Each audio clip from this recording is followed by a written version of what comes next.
va? Bienvenidos. Esto es Referentes y como todas las semanas traemos a un protagonista y en este caso a alguien fundamental, una voz con reconocimiento en el mundo del sector agropecuario, de la bioeconomía, pero además alguien que ha transitado no solamente el sector público, sino también el sector privado principalmente.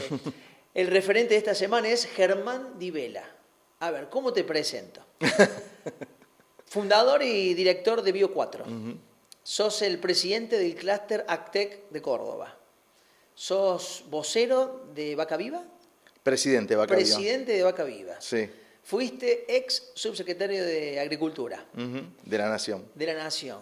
¿Qué más me está faltando? Fui secretario de Desarrollo del municipio de Río Cuarto. Sos ingeniero agrónomo. Soy ingeniero agrónomo. Productor agropecuario. Sí. Socio fundador de FADA. Pero necesitas una tarjeta enorme. ¿Cómo andás, Germán? Bienvenido. Bien, muchas gracias por la invitación. Muy bien, gracias a Dios. Bueno, gracias por acompañarnos. ¿Quién es Germán Di Vela? Sin decirme y describirme todo esto que nombramos en tu presentación. Mira, soy un apasionado del hacer, pero sobre todas las cosas del hacer con impacto, no solo el hacer económico, ¿viste? Por eso tantos sombreros y tanta cosa rara en mi vida, que también te aleja de otras cosas, ¿no? Te cuestan cosas a lo largo del camino, pero me gusta mucho el hacer y tuve la dicha de encontrar en Córdoba, que siempre lo digo, mucha gente con ganas de hacer también, ¿no? O sea, Córdoba para mí tiene esa distinción. Tengo la suerte de poderlo decir porque no soy de acá, soy nacido en La Plata y me vine acá con 27 años y lo que siempre me apasionó, el cordobés, ¿viste? Su gen del hacer, su gen de ir para adelante. Mis amigos que son de Buenos Aires que cuando vienen te dicen, che, Córdoba es otro lugar, es otro país, pasan otras cosas y creo que sí, que pasan otras cosas acá. ¿Cómo se dio tu relación con el campo y después con la industria del cual vamos a hablar? Mirá, yo no tenía campo, ¿no? Mi familia no era de campo, mi papá trabajaba en YPF, mi mamá en el Ministerio Público de La Plata, que era muy común que tuviesen empleos públicos, mi hermano es economista, y a mí me gustaba mucho el ir a cazar, en su momento cuando se podía cazaba con mi tío, ir a pescar, que soy un apasionado de la pesca, entonces me gustaba mucho el campo. Y ahí me iba a ir a anotar en veterinaria, me anoté en agronomía, me encantó agronomía, y me fui de La Plata con una pasantía a un campo en el sur de Córdoba, en La Cecira más precisamente, y como encargado de tambo. Ahí estuve 5 años. Me renuncié porque era la época del 99, ya pasaron miles de años, donde el campo estaba muy mal, en la época de los 90, renuncié, me fui a una multinacional a trabajar, que me cambió la vida porque pasé de una moto Suzuki 100 a recorrer los campos a una Toyota 4x4, ¿viste? O sea, hasta teléfono me dieron, una cosa, notebook. Tuve 4 años ahí y ahí conocí a mis socios actuales. Y me vine a vivir a Río Cuarto en el 2004 y ya ahí me quedé en ese momento con la que era mi mujer y mis hijos. Nos fuimos a vivir a Río Cuarto y hoy ya sigo viviendo en Río Cuarto. ¿De cuándo no me pienso ir? Bueno, dijimos que sos director y fundador. ¿Qué es Bio4? Bio4 es una planta de etanol que genera alcohol para el corte de las naftas, ese 12% que tienen las naftas. Nosotros producimos de ese 12% a nivel nacional el 1,1% de ese 12%. Lo que hacemos es fermentar el maíz como si fuese la uva del vino, de la misma manera, es el mismo proceso con levaduras. Producimos por un lado el alcohol, que va al corte de las naftas, por otro lado la burlanda, que se le llama comúnmente, que va a la alimentación de animales, y un aceite, que es el aceite de maíz, que no es comestible, sino para uso mecánico, digamos. ¿Y qué buscaban solucionar ustedes con esto? Mirá, nuestra pasión es el maíz, porque en nuestra zona el maíz es casi fundamental. Cuando hubo la crisis de las rotaciones en el campo, donde había lugares que se hacían 10 años de soja por 1 de maíz, la degradación de los suelos era muy alta. Pero en Río Cuarto siempre fue 2-1 en el peor de los momentos, o sea, 2 años de soja, 1 de maíz. porque a nosotros se nos vuelan los suelos, se nos compactan por el golpe de la gota de agua, entonces nunca pudimos dejar el maíz. Y la forma de que cada vez hubiese más maíz en nuestra zona o se sostuviera a lo largo del tiempo era generar demanda. Entonces había que generar una empresa o varias, si pudiésemos un montón de otros que se motivaran, a empezar a demandar el maíz, porque además llevar maíz a Rosario, como pasa hoy también, de un camión que tiene un chasis y un acoplado, el chasis paga el flete.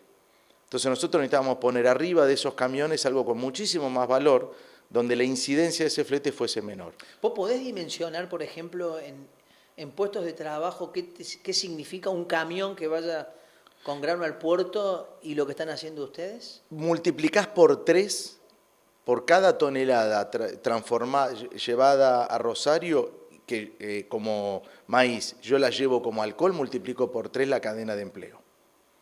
O sea, transformar ese mismo maíz en etanol es multiplicar por 3 la cadena de empleo. Con lo cual además tenés arraigo, tenés profesionalización. La industria tiene mucho de eso, ¿no? De proceso, de profesionalización.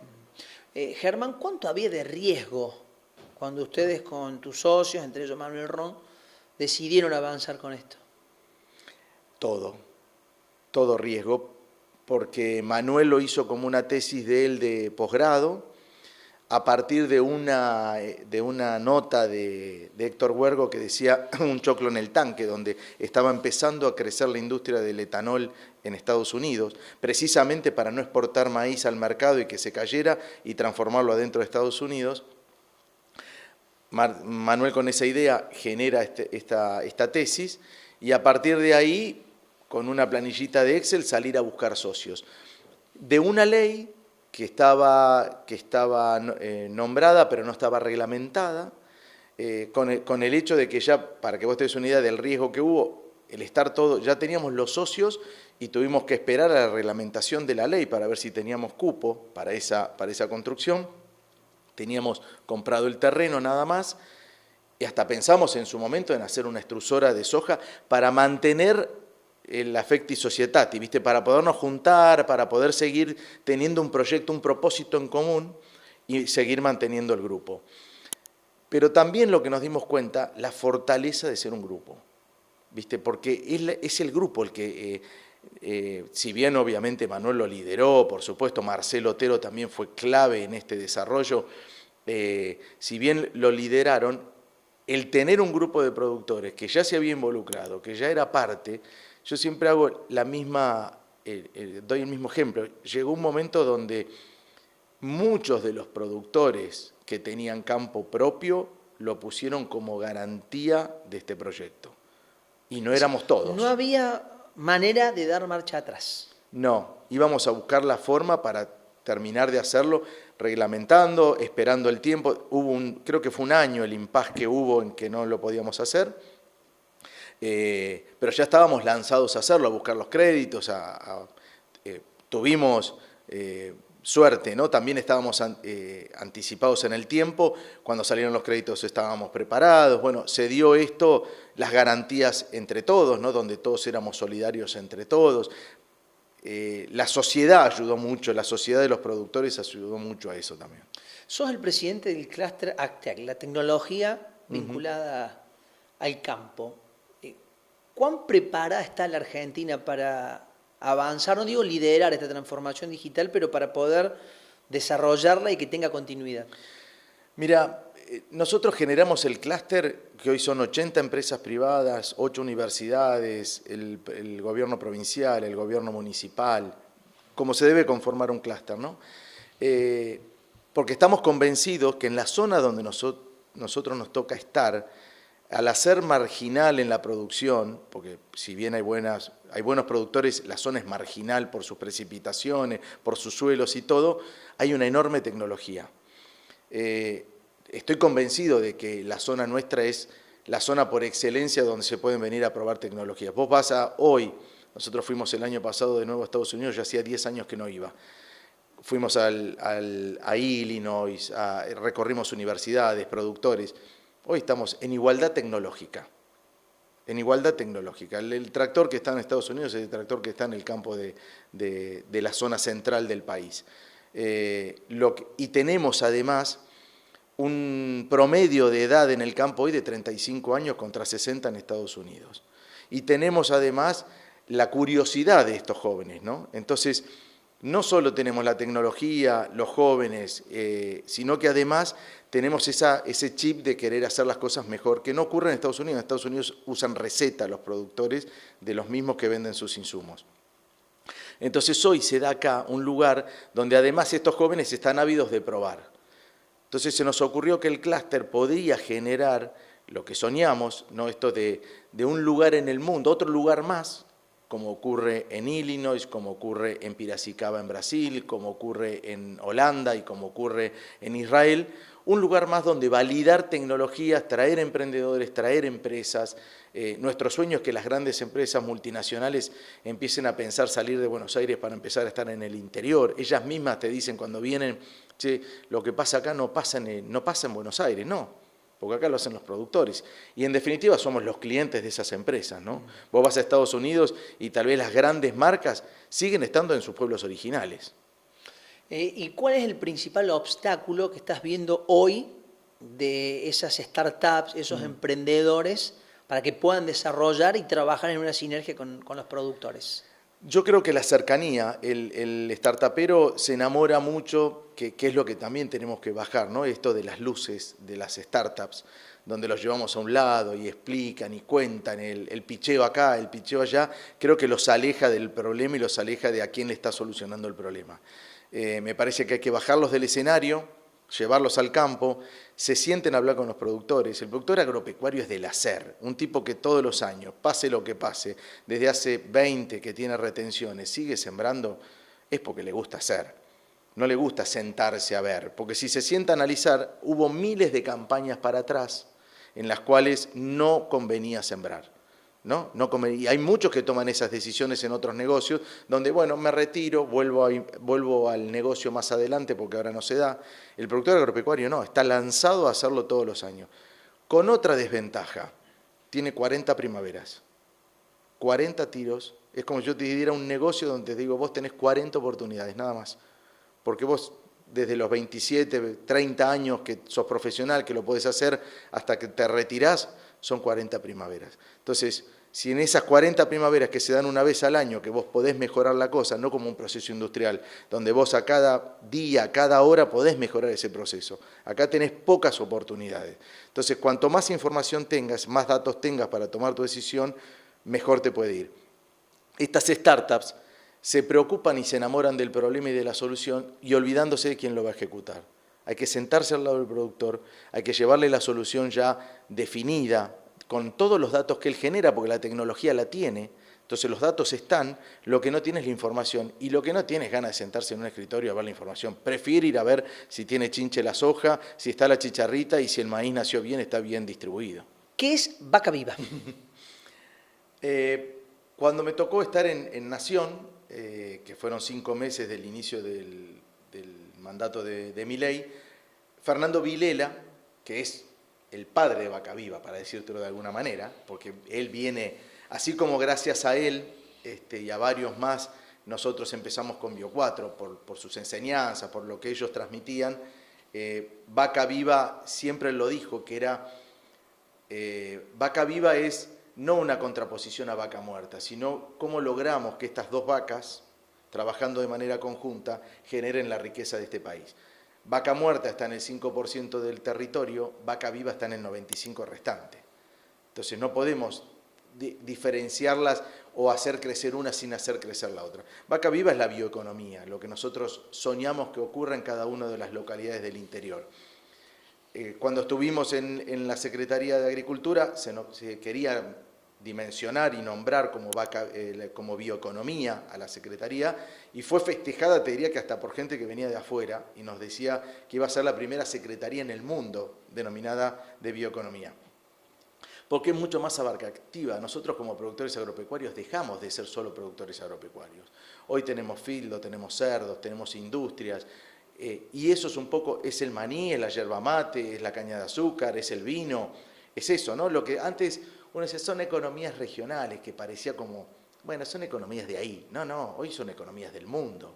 Hoy el vino se exporta, estás en las góndolas del mundo, el maní se exporta, estás en las góndolas del mundo. Digo, ya hoy pensar esto, por eso me saca bastante cuando alguien dice el interior del interior. Yo no me siento el interior del interior de nada. O sea, nosotros estamos conectados al mundo, no necesitamos pasar por Buenos Aires, estamos conectados al mundo. Si esto fuese Europa, seríamos un país más de Europa que exporta y tiene, o sea, no estoy hablando de separatistas, sino de empezarnos a creer que Córdoba, Mendoza, son globales, ¿no? Por esto también lo del clúster. Y Vaca Viva lo que busca es poner en la mesa de las decisiones a la bioeconomía. Las políticas tendrían que estar mirando esto. Y como un sueño más hacia adelante, que es tal vez hasta utópico, es tener lo que ocurre en Estados Unidos, lo que ocurre en Brasil, tener diputados que defiendan esta bioeconomía. Que no importa algo de eso se sembró cuando fue el conflicto de la resolución del campo, que hubo varios productores que ingresaron al Congreso, pero se fue diluyendo eso. Se diluyeron por dos razones. Primero, porque las instituciones no lo sostuvieron y no les exigieron. Segundo, porque el campo está atomizado, somos 250.000 productores en el país y cuando ponés las economías familiares somos 330.000. Pero esos 330.000 son 1.200.000 votantes, ¿no? O sea, cuando vos lo sumás con sus familias. Entonces, lo que tenemos que empezar a entender que nosotros los ponemos ahí, o no los ponemos, los sumamos a esta asociación para que cuando algo ocurra contra el campo, contra la bioeconomía, contra las economías regionales, haya un grupo de diputados que se pongan de acuerdo a tomar decisiones. Te lo pongo en un ejemplo. Brasil, hace 10 años atrás, tenía una sola planta de etanol. Hoy el 40% del etanol que circula es, creo que el 50% del bioetanol que circula en el combustible viene a partir de maíz y no de caña de azúcar. O sea, crecieron 10 veces lo nuestro. O sea, y hubo varios gobiernos. Digo, ¿vos crees que la gente es consciente de que cuando va a cargar nafta a la estación de servicio, parte de lo que está poniendo es un biocombustible, un bioetanol? No creo que lo dimensione o que lo entienda de dónde viene.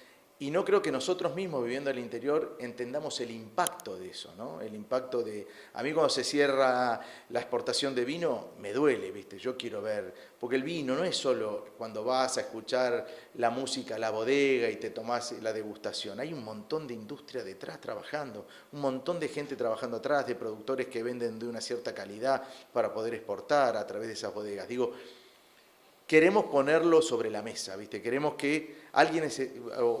varios diputados estén pensando sobre esto y cómo lo defienden. Después, partidariamente, no nos importa, para nada. ¿La política ves que tiene una mirada de defensa de una matriz verde en cuanto a la energía?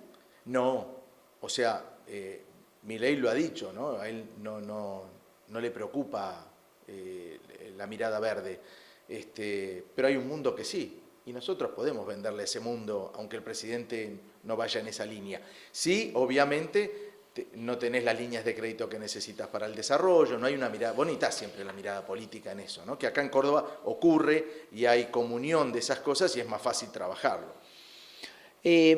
¿Cómo haces para convencer, hace un rato hablabas de jóvenes, de productores de 35, 36 años, para que no se vayan a las grandes ciudades, sino que se queden en sus pueblos, en sus localidades, en sus ciudades, si son un poco más grandes, y hacerles entender que quizás si quieran vincularse con el mundo de la tecnología, no se vayan a las grandes capitales, sino que en el campo podés manejar tractores con la última tecnología, drones, seguramente ya tambos robotizados. Bueno, ¿cómo haces para hacerles ver esta realidad? Mira, la Wicatech, que es esto que hacemos nosotros con el clúster, busca eso.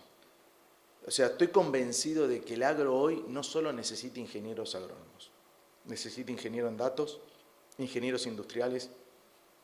El tema es mostrárselos a estas profesiones la oportunidad que hay.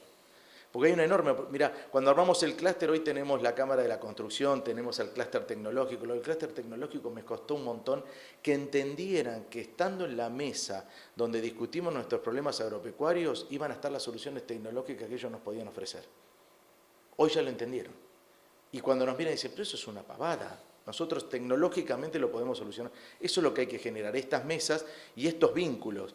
La Cámara de la Construcción me decía, ¿para qué voy a estar en un clúster Actech? Porque vos lo que tenés que lograr es que nosotros como clúster Actech vas a estar en el lugar de las oportunidades. No es lo mismo que 26 socios de Bio4 te compren un departamento o que te lo compren los 250 empleados. Vos tenés que estar detrás de los 250 empleados y estar, si estás con el tiempo, te anticipás a estar en el momento también, ¿no? Bueno, hay un dato que me das pie con esto. Ya las licitaciones públicas de la obra en Córdoba, en la licitación, te exigen que la maquinaria vial tenga el B20, biodiesel. Sí, tal cual. Y va a ir ocurriendo. Digo, están las oportunidades. Lo que nosotros tenemos que mostrar es que les vamos a dar oportunidades a un montón de gente que hoy tiene miedo a la IA, tiene miedo a un montón de cosas, y el campo todavía tiene un montón de lugar para dar y un montón para abrazar, ¿entendés? Esto no es los del campo y los de la ciudad, no, esto es en conjunto, hay oportunidades. Si hablamos de tecnología aplicada al sector, algo me dijiste de Estados Unidos. ¿Estamos muy lejos de Estados Unidos o de Europa? No, de Europa te diría que estamos, me tocó estar en Irlanda, y ver productores de 60 hectáreas, que vale $60.000 la hectárea, moviendo suelos con tecnología vieja, sosteniendo productores que te dicen mi campo, mi jardín, entonces tratan al campo como jardín. Digo, esos productores no pueden competir con Brasil, no pueden competir con Argentina, no van a poder competir. Si vos me dijeras con Brasil, tal vez estamos detrás de ellos, seguramente no solo por volumen, ¿no?, sino por la tecnología que aplican y todo. Me parece que hoy Brasil es el foco. ¿Y eso es por la política que tuvo Brasil, a pesar de que había un gobierno de derecha o de izquierda, pero la política y la mirada hacia el campo fue siempre la misma, a diferencia de lo que nos pasó acá en la Argentina? Sí, dos cosas. La política, que no movió el barco de lo agropecuario, y los empresarios comprometidos. Empresarios fuertes, donde no dejan tampoco. Lo que nosotros no terminamos de entender como empresarios es que en la unión de los empresarios, pero real y comprometida, y hay también formas de no doblegar, pero sí de no dejar avasallar a la política sobre las decisiones empresariales. Cuando vos vas a San Pablo y todo, hay poderosos empresarios donde no van a permitir que las cosas sean como un político quiera, ¿no? O sea, por lo menos no consultiva. Y estos bloques, había una propaganda muy importante en el Congreso de Estados Unidos, donde en el estacionamiento había todos autos y había un tractor, un John Deere gigantesco metido en ese estacionamiento. Y eso marcaba el poder del agro ahí. Y cuando vos vas al impacto que tiene el agro en la economía de Estados Unidos, es muy bajo, es el 1,2%, pero tiene muchos votantes, muchos estados importantes, poderosos como agro, tienen otro sistema de elección, obviamente, no hay ningún senador que vuelva a su lugar en contra del agro si es de Illinois, por ejemplo. Pero digo, más allá de eso, no es un poderío económico, es un poderío de participación y de sostenimiento. Involucramiento. Involucramiento. ¿Por qué decidiste dar un paso a la función pública? Porque me di cuenta, lo mismo que con Vaca Viva, que si no te metés, las cosas no cambian.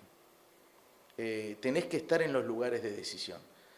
Y así todo pude hacer poco, casi nada te diría, porque también esas decisiones dependen siempre de alguien más arriba que tiene que tener tu misma mirada. El intendente de una ciudad tiene que tener esa mirada. El que me convocó la tuvo en convocarme, pero no tenía el espíritu para el desarrollo económico de la ciudad. Sí tuvo la grandeza de invitarme y decir, Germán, participa, y me dejó hacer, obviamente, todo lo que yo quise, pero tal vez no comulgábamos en la mirada de ciudad. Y esto lo que te obligan es, como dijo Cristina, si querés cambiar, involucrate, que le dijo a Macri, bueno, esto es un poco así. Si vos querés cambiar la política, te tenés que meter y quererla cambiar. Si miramos a 10 años a la región centro, ¿no? Córdoba, Santa Fe, Entre Ríos, quizás podamos sumar La Pampa, sí, Buenos Aires. Totalmente. Si se pudiera dar esa conjunción de innovación, tecnología, política, empuje, ¿qué te imaginas de la Argentina, de este sector en 10 años? Me imagino siempre ponemos esta imagen, me imagino para que sea bastante gráfica, gente con turbante buscando con quién invertir en la Argentina, pero en un pueblo del interior. O sea, va a ser tan grande el desarrollo que se va a dar, va a ser de semejante impacto que las grandes oportunidades de inversión del extranjero y nuestras van a estar en la Argentina y van a estar en esta región central. Entonces, lo que nosotros tenemos que hacer es prepararnos. Hoy no se ve, hoy es difícil verlo, pero pensar que hoy solo somos de acá, de puertas adentro, de fronteras cerradas, ya es imposible. La Argentina va a ser global, a pesar de la política, a pesar de va a ser global. Y en ese ser global va a haber un montón de personas y de empresarios y de empresas queriendo apostar a algo que es irreversible, que es la alimentación, la sostenibilidad, la sustentabilidad y los productos bio. O sea, es irremediable ese camino. Entonces, en la medida que nosotros podamos hoy mostrar de que queremos ese camino, que estamos puertas abiertas para recibirlo, más allá de las políticas, y que hay empresarios para recibir, lo veo así. Veo en pueblos desarrollándose con bioindustrias, con bioeconomía, y jóvenes volviendo a sus pueblos. Yo no quiero que de las 8 universidades de Río Cuarto los talentos queden ahí. Quiero que se vuelvan a sus pueblos, que tengan productores con excedentes que les inviertan para emprender y cambiar la realidad de los pueblos donde viven. ¿Cómo te gustaría que recuerden a Germán Di Vela? ¿Como un defensor de la bioeconomía, como un productor agropecuario, como alguien que en algún momento desde la función pública quiso cambiar algo? Como defensor de la bioeconomía me gusta, porque eso arrastra todo lo otro, ¿no? Pero también, y lo pienso con mis hijos, que hasta me han criticado por entrar en política, obviamente, también cuando pienso en ellos, que son lo único que me gustaría, cómo piensan de mí, que se han quejado muchísimo de la política y de esto del hacer, también vean que uno ha intentado cambiar, ¿viste? Porque yo vengo de una generación donde mi padre no se involucró tanto y heredé un país que tal vez no. Yo lo que sí me gustaría que me recuerden es, trabajé para que mis hijos hereden un país mejor. No sé si lo voy a lograr, pero que le puse todo el empeño, nadie me va a poder decir que no hice todo lo que había a mi alcance para que ellos reciban un país mejor. Por último, ya está vigente el acuerdo Mercosur-Unión Europea. Por supuesto que para determinados rubros esto será escalable en los años, pero ¿qué mirada tenés vos de lo que puede significar para la Argentina esto? Se dio mucho ese acuerdo cuando estuvimos nosotros los 6 meses. De hecho, Fernando Vilela fue un gran trabajador de este acuerdo, Yo creo que se vienen grandes oportunidades a partir de ahí. Pero también creo que el Mercosur fortalecido con un socio como Brasil, buscando sociedades que nos den sinergia.